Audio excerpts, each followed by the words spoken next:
For children, it's letting them know that they're in the same space, safe space, that they can address or go to any adult in the school building. I think it's also zero homework. Stress and anxiety are a huge, huge thing. We don't need to give them homework. I think we expect parents and children to make dinner at home together or do some artwork or make a dog house, whatever. It's just, join extracurricular activities and bond that way. So it's that. Part of it is also supporting parents in understanding what they signed up their child for.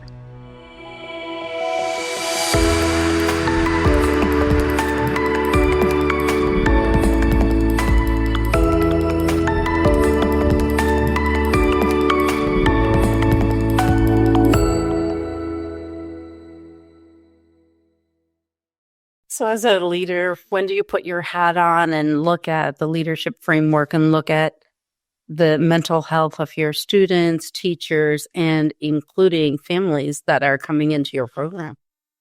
All the time. For children, it's letting them know that they're in the same space, safe space, that they can address or go to any adult in the school building and talk about it. If you need personal space, we have some personal space for you.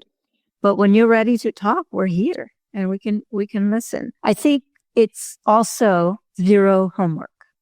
Stress and anxiety are a huge, huge thing. We don't need to give them homework. I think we expect parents and children to make dinner at home together or do some artwork or make a dog house, whatever. It's just, or join extracurricular activities and bond that way.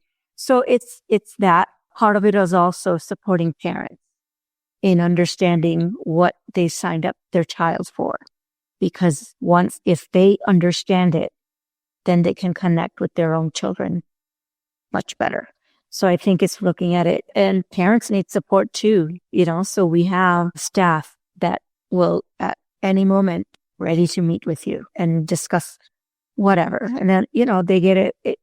It goes in so many directions. Sometimes it's very personal and sometimes it's, work related, whatever, but we help them identify what the hiccup is and then help to solve that.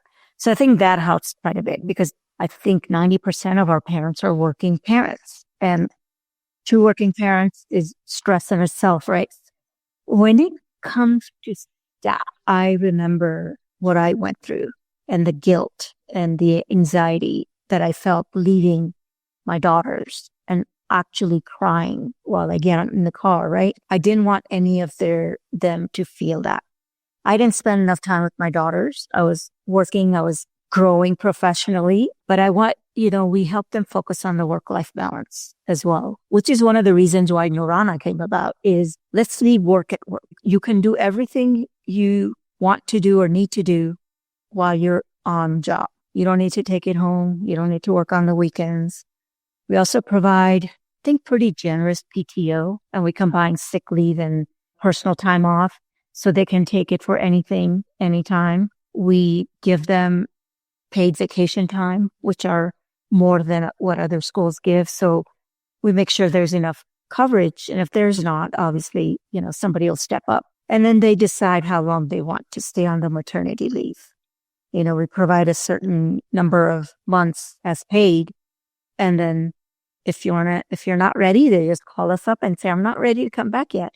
Okay, when are you ready? And then, so there's that flexibility in that. There shouldn't be any stress with the new baby. Now that we have the NIDO, I think we've taken care of that anxiety. They know what they're bringing their child to. And so they're all happy. They can go on their break, go feed the baby, and get back to work. So multiple things. It's not like you can't just do like one thing and think that everybody's going to jump on board, right?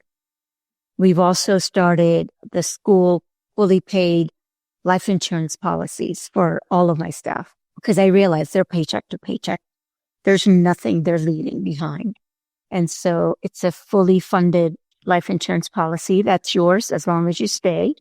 We offer 401k and that they can take with them wherever they go if they decide not to stay. And more as we educate them more and more, they're starting to contribute And so teaching them the financial responsibility. You can't do paycheck to paycheck when you're 60. Stress will always be there. So working on a multiple level, educating, being flexible. Truly being a guide. And that brings me to the question of memory care. Can you tell us a little bit about now we've talked about the high school, we've talked about the young age, and now talk about the golden ages. We ended up purchasing this land right next to the school. There was a business there that went bankrupt. And so we had to go qualify to be applying for the land. And it was there were 3 people. We went to the bankruptcy court. The person that was there alone, he saw who we were going against. And he's like, no, I can't compete with you guys. So I'm out. And then we just happened to, again, patience on our bidding. We got the land. It was 3.5 acres. So on that 1 acre, I knew I wanted to open the nido. And then my brothers and I are thinking, like, what do we do with the other? And so my dad had found his success in America in hotel business, and my brothers were taking care of it. So it was my younger brother. He's like, hotel is getting saturated. We've lost passion for it. Why don't we try something different? And it was his idea to do assisted living and memory care. And then I'm like, and we can make it intergenerational, and we can make it Montessori and this and that, right? Ideas just started coming. And I said, what? We can have younger children go work with elders. Elders can come help with the babies. They have a purpose. And then I went and did, Kathy Minardi told me about Jennifer Brush. And she's like, you need to go take Jennifer's workshop. I went to DC, took her workshop. First day, like the first hour, I was like, the clouds parted, and I was like, oh my God, this is so doable. And then I knew exactly what needed to be done to get it done. So we have 16 memory care units, and the rest out of 54, I think, are assisted living. And so we have all levels of Montessori 1 engaged. Elders who are able will come into the nido, help rock. We don't have them lift the babies, right? There are some restrictions. And do as much as the parent is comfortable them doing. But they'll read, they'll sing songs, and they'll, just hang out with them. And the joy of seeing them together, just for the elder, and then the child is just looking at them with this wide eye, like, who is this person? So it's beautiful. We do have a Montessori trained guide that we hired to work with elders in our memory care. And so we're looking at their declining abilities. There are 11 declining abilities. And so we look at which ones are declining and then pair up Montessori activities that will go with those declining abilities. And then, it's the same process with children. With children, we're helping them develop. With elders, we're just, trying to hold off the progression. And so the more they practice, hopefully the better they'll be able to get. And so we are, just this summer, we started pairing up one child with one elder. So it's my senior friend is what they call them, senior friend. And they're bonding one-on-one now for the first time. One story I got from one of my staff is a boy's senior friend was late coming to meet him. And the boy is just sitting on the couch, fidgety, worried that he wasn't going to see him.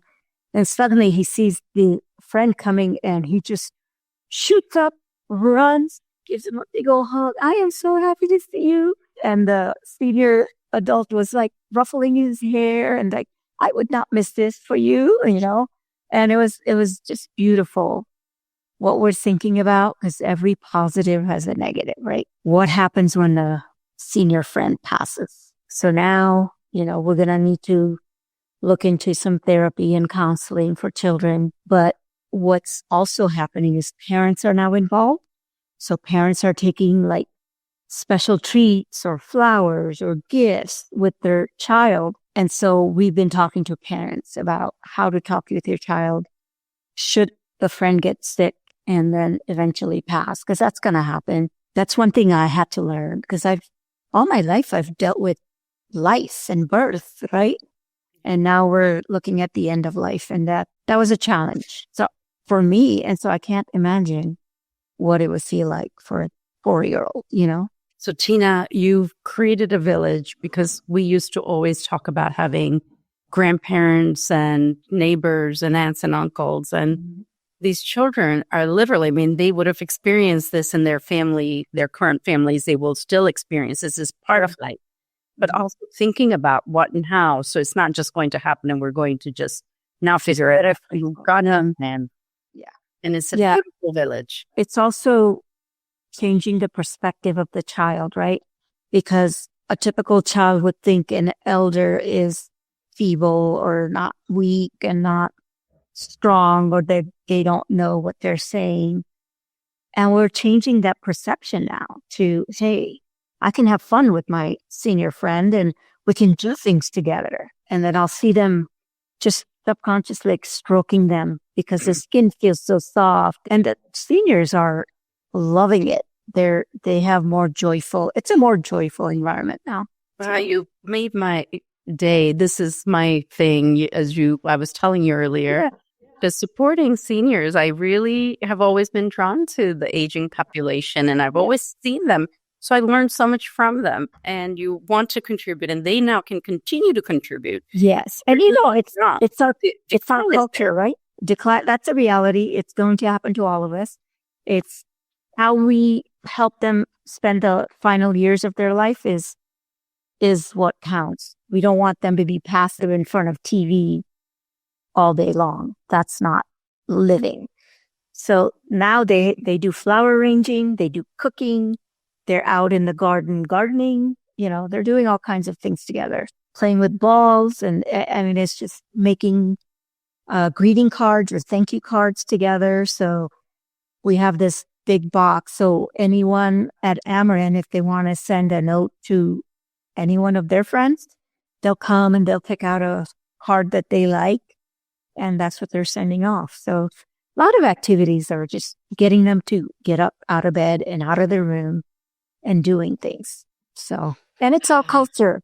This is our culture. This is, we take care of our elders. We give them the respect and the reverence, and in turn, they're giving us their knowledge. And that's what I wanted to build with Amaran is we need to respect the elders. They're not just to be forgotten.